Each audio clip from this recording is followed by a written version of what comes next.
And this is exactly what I would Yeah. expect Van Putten, and don't just say Van Putten. Everybody says this. Right. This is Right. this is the narrative that you will hear. This is the only narrative. Now, do you see the problem right here? Why is he saying that? The reason why is because the standard Islamic narrative says so. So what you're doing, you're seeing Western scholars who are assuming that the standard Islamic narrative, which is the 9th and 10th century, you're talking about Al-Bukhari here. You're talking about Al-Bukhari, volume 6, hadith number 509 and 510. Everything.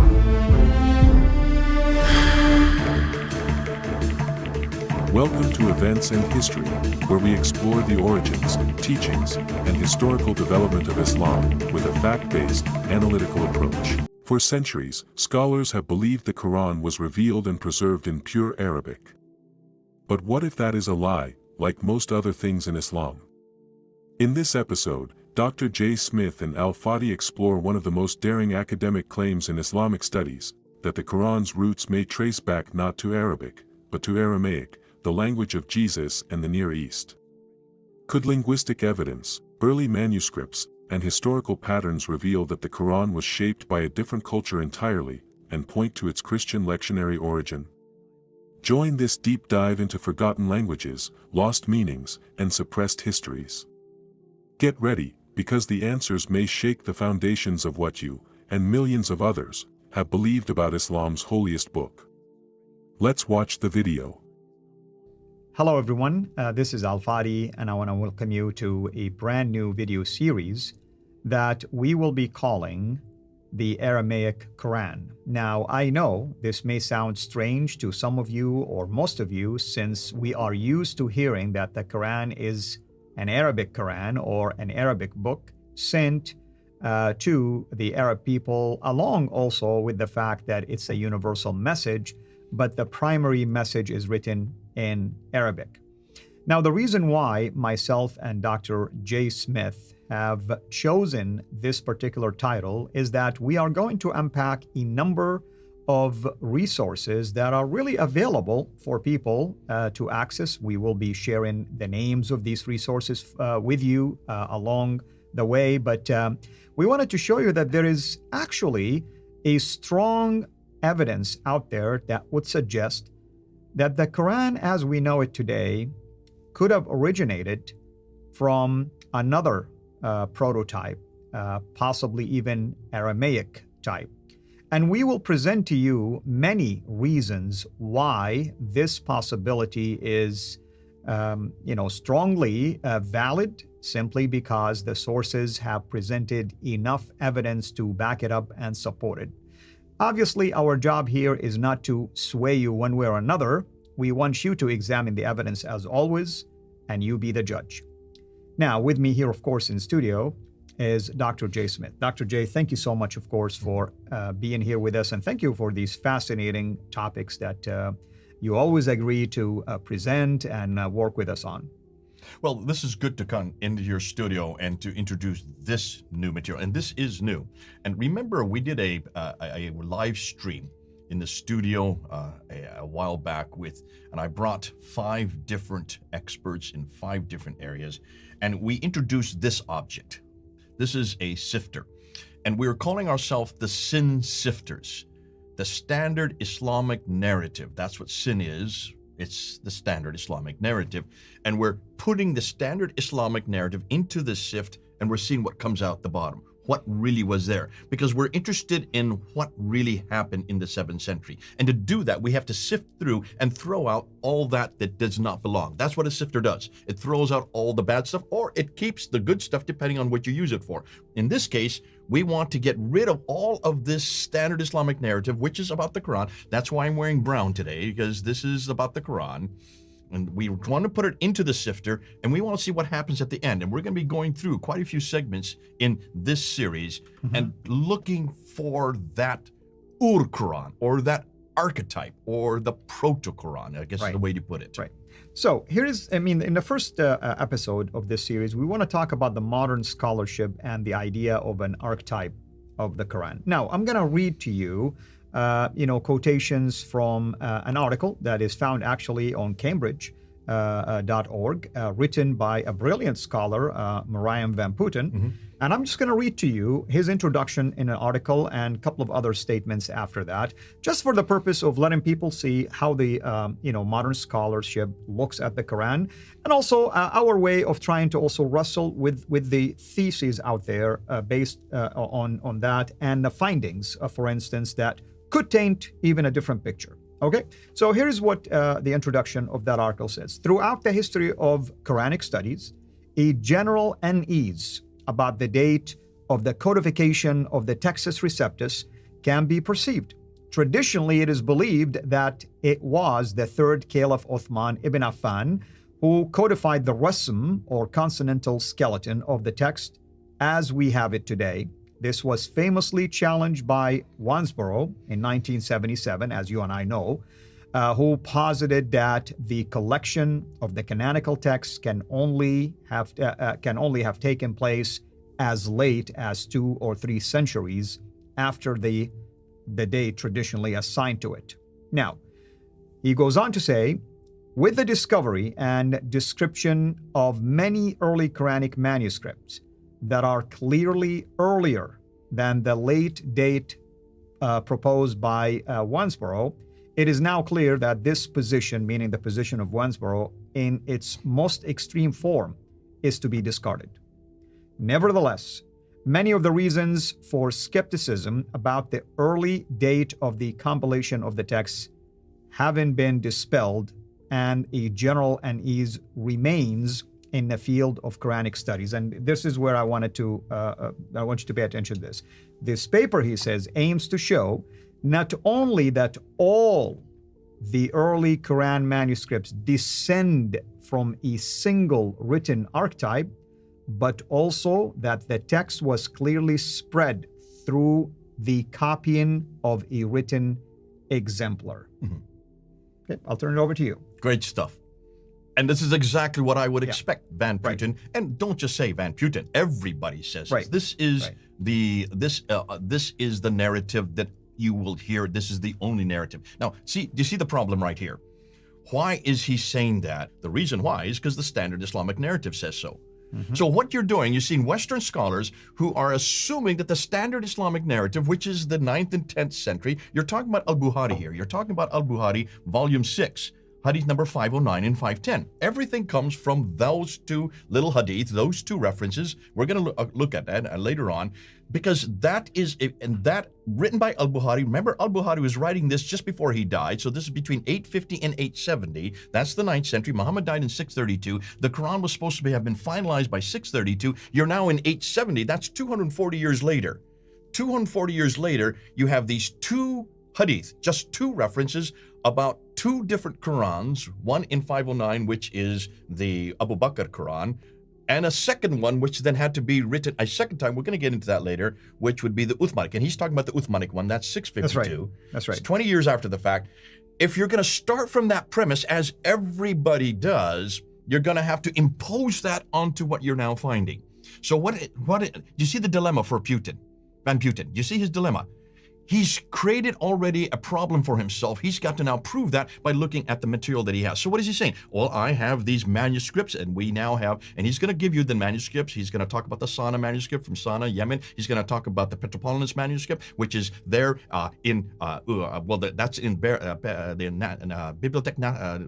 National Bibliothèque there in Paris. And he's going to talk about the Samarkand, which is in Uzbekistan. He's going to refer to the Topkapi, which is the best one, there in the Topkapi Palace in Istanbul. He's going to talk about the Husseini manuscript, which is in Cairo, and he's going to talk about the Ma'il manuscript, which is right there in London, the one that we have. British Library. Yeah. British Library, 2165 manuscript. Those are the 6 that he's going to refer to, and he started from the premise that these are not, interestingly, not one of these is from the time of Uthman.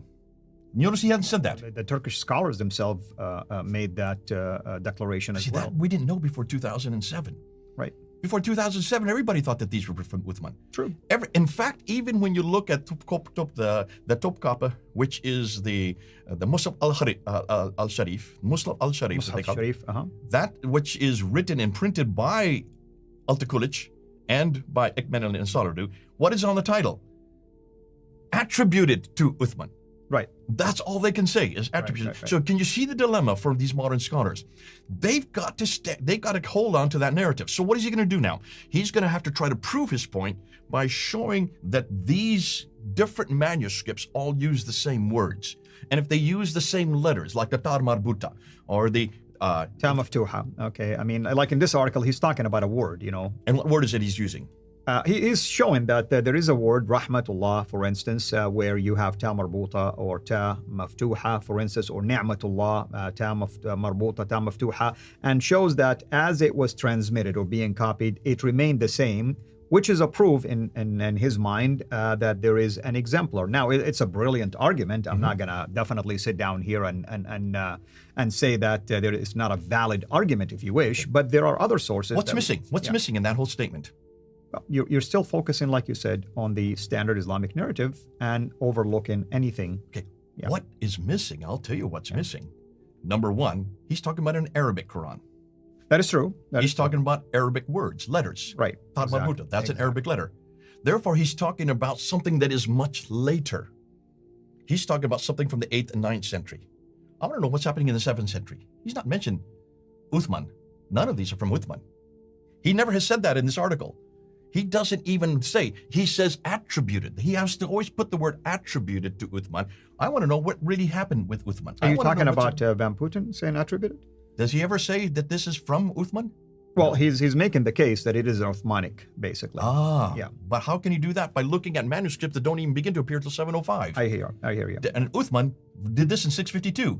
So already there is not a lie. He's not saying a lie here, but he's stretching he has to stretch it because he does not dare say what we're going to say. Because I don't care diddly swat about the 8th century. I don't care diddly swat about the 9th century. I want to know what happened in the 7th century.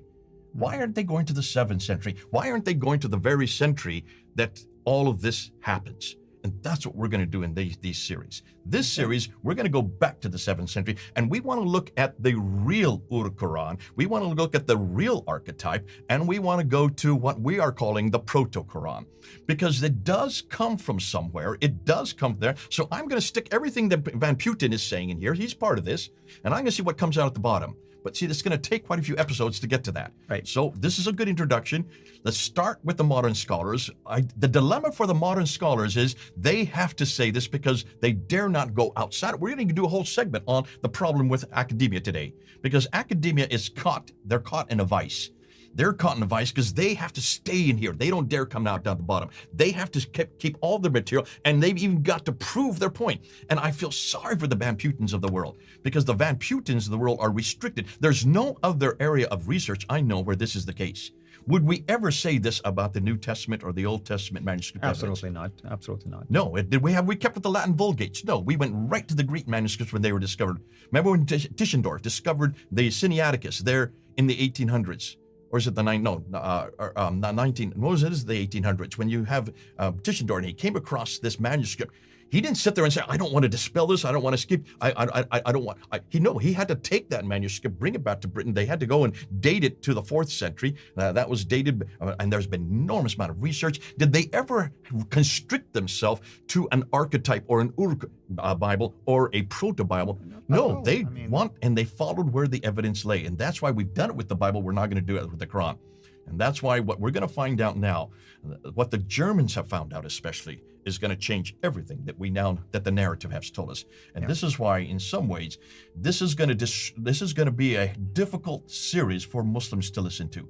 But it is absolutely essential if they're going to hold any responsibility before the world as far as the claims they make about their Quran. Because what we want to do now is we want to go and unpack what really in the next episode, we want to unpack what really Islam is saying about their Quran. The standard Islamic narrative. What does the standard Islamic narrative, what is it that we're going to see being put in here that has been taught all over the world that the Van Puttens have to listen to? We need to understand that. We're going to unpack that in the next episode. Wonderful. And of course, for the sake of our viewers here, some of the topics that we will address in the future, I'm not going to give them to you like in a specific order here, but we're going to talk about, like you heard next time, about the standard Islamic narrative as opposed to the other findings, for instance, that will there is a tension between other evidence as opposed to the standard Islamic narrative itself concerning when the Quran was compiled, for instance, by whom, and so on and so forth. We're going to talk about something called the 63 fragments, and we'll leave it like that because when we get there, I think you'll find it very interesting. We're going to talk about the claim that the Quran is preserved. In other words, that today's Quran, the 1924 Quran, is the exact replica of the Quran that was, for instance, rescinded by Uthman. In fact, Van Putten and others would also make a case that today's Quran is no different than the Quran that was in existence 14 centuries ago.